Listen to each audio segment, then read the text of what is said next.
Hello, good morning or good afternoon or even good evening, depending on where you are listening and when you are watching this. Over the next 20 minutes, I will share some of my thoughts around the question of education and sustainability. I put a title here on the PowerPoint, Managing Learning for Sustainable Development, and I'll come back to that in a minute. I want to thank the organizers of this event for the invitation, but I also have to be honest, because the first time I was approached, I declined the invitation. Why was that? Basically because I said, I see you raising interesting questions, but the questions you are asking are not my questions, so maybe I'm not the best person to respond to those questions. And of course, when I said that, I also wanted to convey that these are not my questions, because maybe they are not the questions I think we should be asking. Questions about competencies and skills, questions about calling students learners, this idea that if they have the right competencies and skills, that they will become these kind of citizens we want them to be. Questions about how everything can be defined, ensured, and measured, how learning can be organized, and how short-term impact can transform people so that they will continue to be a particular kind of person we want them to be. And for me, those are not the questions that I think that go to the heart of the matter, or at least there are other questions that I think need to be asked as well.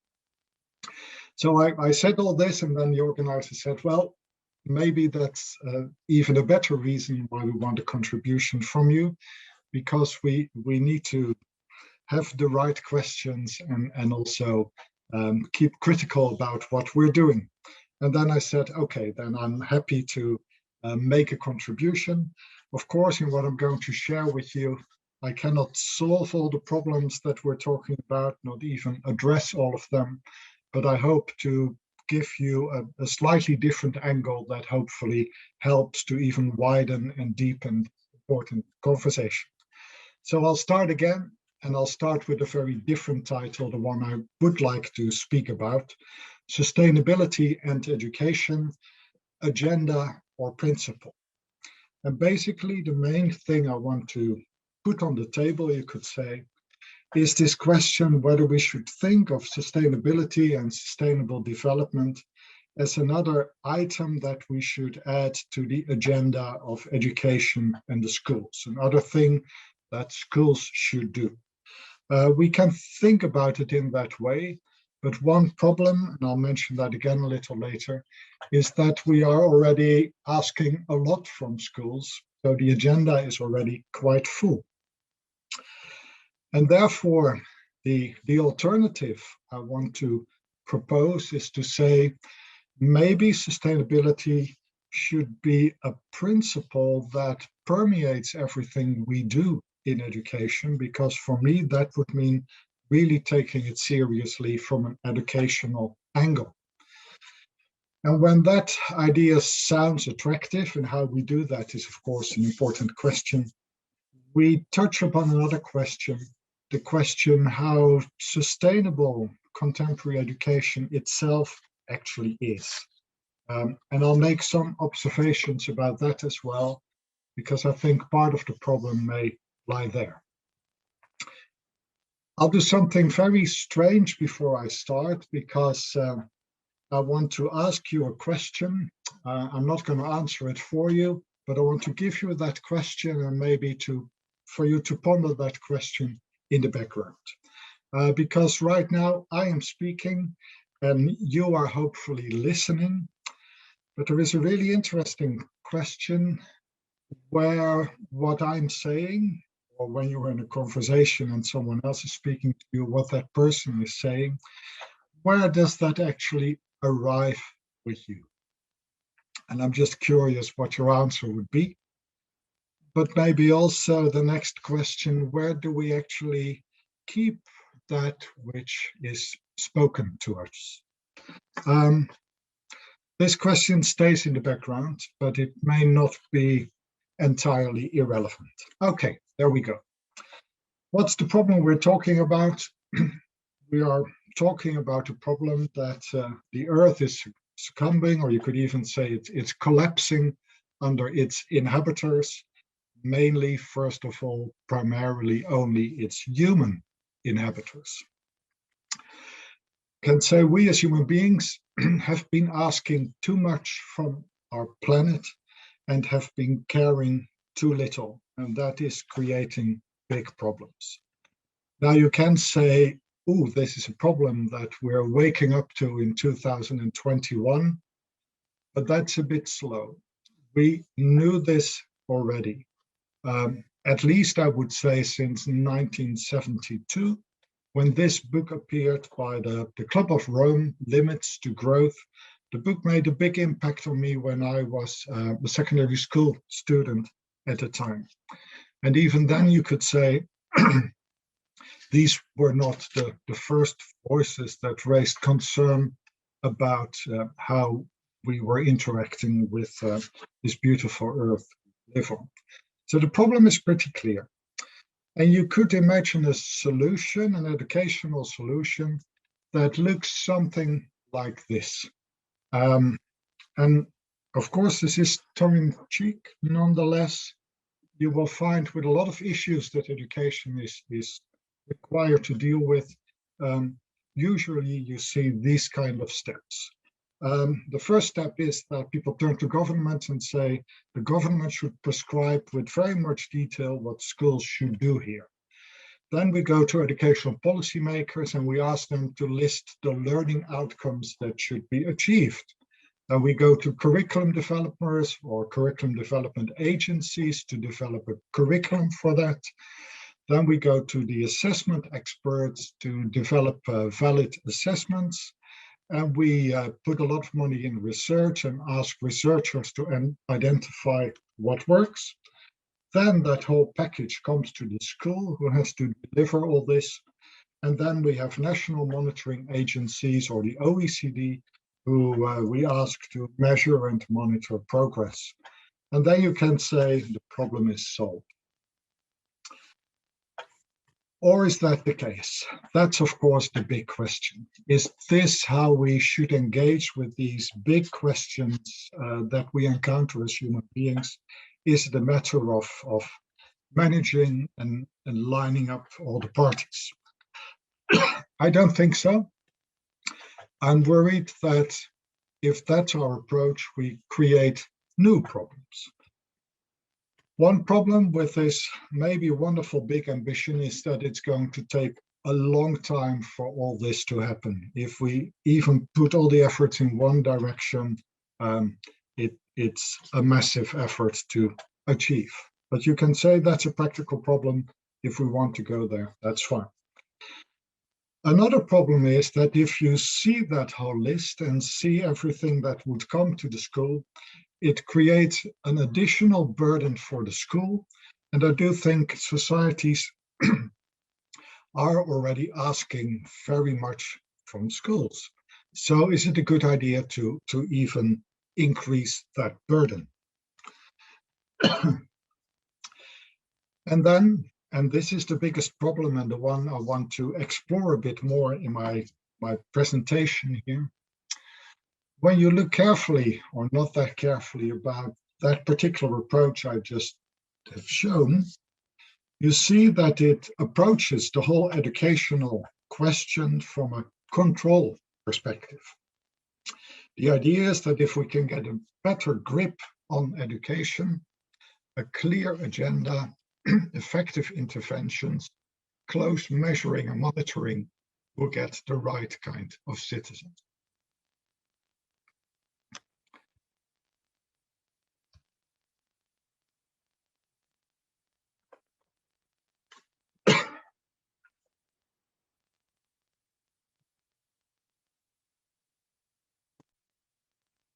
Apologies, I had to interrupt the recording to get a drink, as it's still early in the morning here in Scotland. So let's resume. I showed you a typical solution we often find in education when there are big problems, with a lot of activity, in order to organize something. And what I indicated is that if we approach it in that way, we approach the whole educational question in terms of control. As I said, what is behind it is the idea, if we get a better grip, more monitoring, measuring, clarity, direction, we will solve the problem. And here I want to pose a question. And this is the big question for me. Isn't the root cause of the ecological crisis precisely the ongoing attempt, which has been going on for centuries, I think, to get the Earth under control? Isn't the main problem of sustainability and the ecological crisis that for too long we have thought that we can do with the Earth what we want to do, and forget to give the Earth a voice in this? And I mean voice almost literally. You could say, therefore, that the ecological crisis is what in philosophical language, and if you like to play with language, can be called an ego-logical crisis. A crisis that is the result of the logic of the ego, a way of thinking about human beings and their relationship with the environment they live in, where the ego, the self, is in the center. This is a worldview, and maybe even a zeitgeist, you could say, an idea that has been going around in the background and the foreground for a couple of centuries, which has to do with the idea that everyone claims the right to speak, to have their own opinion, to express their unique identity, pursue their own desires. And the main problem is that many people think that this can and should be done without limits. Yeah, to overstate it a little, this is a time of me, me, me, and even more me. And you can probably recognize some of that either in others, or, to be honest, that is also part of ourselves. I think it's also visible in education, where we talk a lot about learning and learners and students who should learn or should want to learn if they are motivated, but where we hear very little about teaching. Teaching is seen as something from the past, learning of the future. And learning, again, puts me in the center, whereas teaching, and particularly the experience of being taught by someone, doesn't put me in the center. There is a book about this whole topic, if you're interested, called The Rediscovery of Teaching. I personally think it's quite relevant for this discussion. So if here we come to the heart of the problem of the ecological crisis, are there different questions we can ask? Is there a different way in also for education? For that, we need to have an honest look at education itself, in order to ask this question, to what extent contemporary education may have become part of the same way of thinking and doing that also lies behind the ecological crisis. Because if that is the case, then you can say, rather than just continue with education as we have been doing it, may not be the best way to engage with questions of sustainability. This, for me, brings me back to the suggestion in the title of my talk. What may be required to go beyond? And I don't think that is just to add another agenda item to what schools should do, but to try to identify the principle that actually needs attention and care. And if you can follow me in the problem I'm indicating, I'd now like to say a few things about the principle that I think needs attention and care if we want to really address the ecological crisis. I call this principle the reality principle, and Freud also uses this term.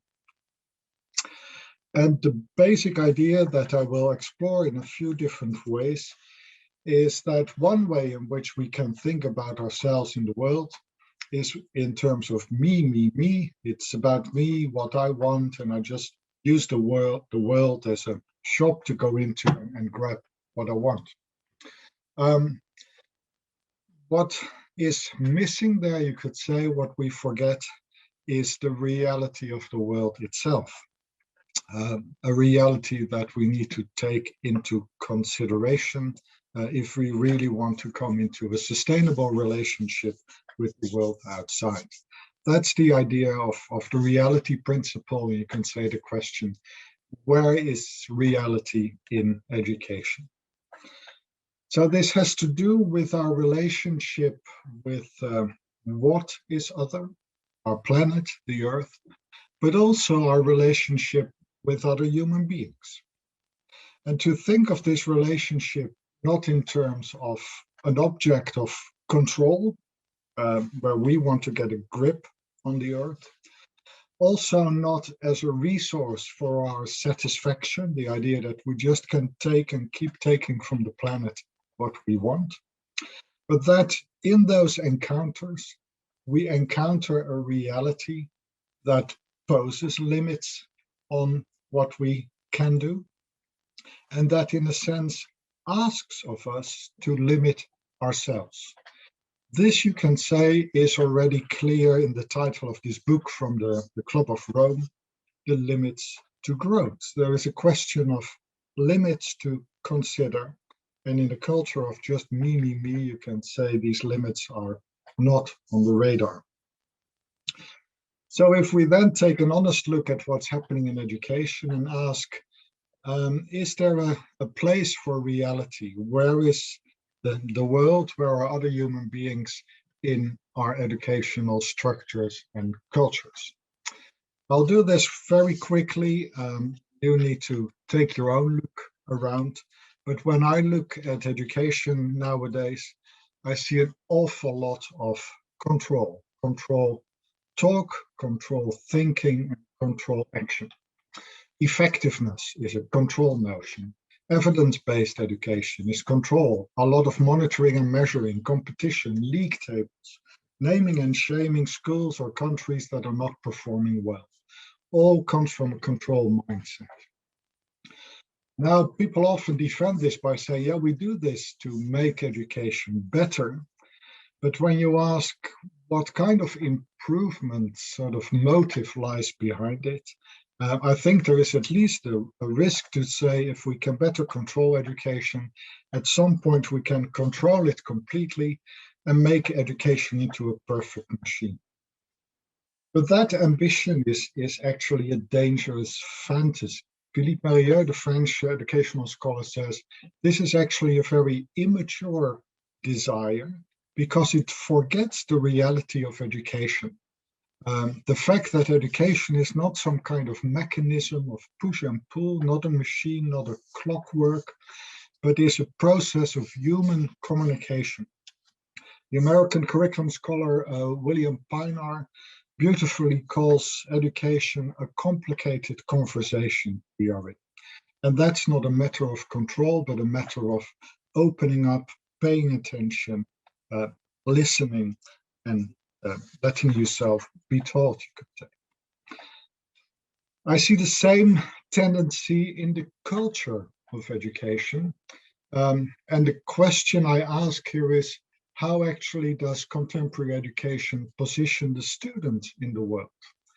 And I would say that is too much in what I would call this ego-logical way. Yeah, we talk a lot about learning, little about being taught. We talk about learners who learn for themselves, not students who need to study something.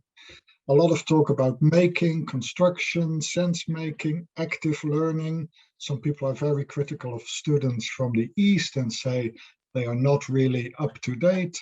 There is this idea that the faster you go through education, the better. Learning should be individualized so that each individual can go the fastest they can. We talk about choice, self-expression, letting the talents of the student flourish. And in all of that, you can say the student is at the center, but the question of the world, the question where all this arrives, has become very marginalized. So I would say what's missing both in a lot of the structure of education, the culture of education, is the world itself, reality itself, the natural world and the social world. And that world is not something we make or choose, but is a world that comes to us, that is there. A world that limits our attempts even to learn, to make, to construct. A world that slows us down rather than that it's just this smooth trajectory we can go through. A world that interrupts us. And you can say the ecological crisis is a big interruption of all this me that we want. What we encounter there, for example, are the questions and the needs of others, but also the questions and the needs of the earth. And the earth is shouting for attention, you can say. Reality is all that which we cannot choose, but that is given to us. Our own life is given to us. That's not a matter of choice, it's a mystery. The lives of others are given to us. That's also not a matter of choice. And if we begin to control that, things often become very tricky and dangerous. And of course, this beautiful planet is the most wonderful gift we have received. So my question here is, how much attention is there for these dimensions in contemporary education? How much attention is there for everything that sort of exists outside of us, comes to us and has nothing to do with what we want or our choices? If you want to put a philosophical term there, you can call it transcendence. If you don't like the term, then you don't need it. So when you ask where is the encounter with reality, it raises interesting avenues for education. Because this encounter, you can say, is not about us and what we want from the world. It is also not about the way in which we can think about the world, but a real encounter with reality is actually found in those moments where there comes a question to us. The world actually asking something from us. What the world may be asking with the ecological crisis is attention and care. And here are some good examples. I think that all schools should have a garden. All schools should do gardening in their curriculum. And that's not in order to learn physics or chemistry or biology in a concrete way, but because the encounter with a plant is a very interesting one. As you can think as hard and as fast and as long and as deep about a plant as you want, but that will not make the plant grow any better or faster. The encounter with a plant asks actually something from you that goes beyond your thinking, understanding, and learning. It asks that you care and pay attention. The same with animals. I think there should be animals in school. And of course, other students are not just a nuisance for our individual personalized learning trajectories. They are other human beings who also appeal to us. Even the relationship with ourselves is not one of control and possession, but raises this question, what does this life actually ask from me? What can I do? And this, I think, is a really important task for education, to encourage this different relationship with the world, not the me, ecological one, but a grown-up relationship. And for schools to provide opportunities to explore what such a relationship means. And that's not about thinking, not about discussing a lot, but first of all, to meet a reality that asks something from you. Put a very strange question there: who keeps the toilets clean? Have a look at education in Japan, where in some schools students keep the toilets clean. And you can say, are they so poor that they cannot pay for cleaning staff? That's not a point. You can say this is an expression of that this environment is not just in our background, but we have a responsibility for the environment in which we live our lives. What is grown up?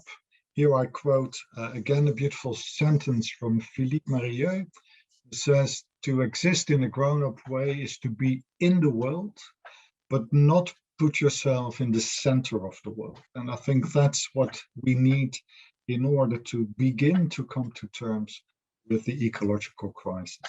And that's the very opposite of an immature, or I have to be careful here, an infantile way of being in the world, where you just pursue your own desires and don't really care about the world and the limits it poses on us. That's what I wanted to share with you. It's not the whole picture, but I hope it gives a different angle for the conversation. So I would say perhaps the task is not to add sustainability to the agenda of education. Perhaps the task is not to see how we can produce sustainable citizens. Perhaps the first task is to release education from too much control. We also nowadays put our students under a lot of pressure to control themselves, which for me is another symptom of what's going on. And try to see how in education we can make room for this encounter with reality and for the question that comes with that. The question, not what can I learn, what can I do with this, but the question, what is this asking from me? If we put that question at the center, then we don't have child-centered or student-centered education. We don't have curriculum-centered education, but I think we have an education that is world-centered. And in my latest book, which will come out this summer, I try to make precisely this point. World-centered education is a view for the present, something we need now urgently, not something that can wait for the future. So thanks very much for your attention. And I hope, as I said, that this adds a little to this important conversation.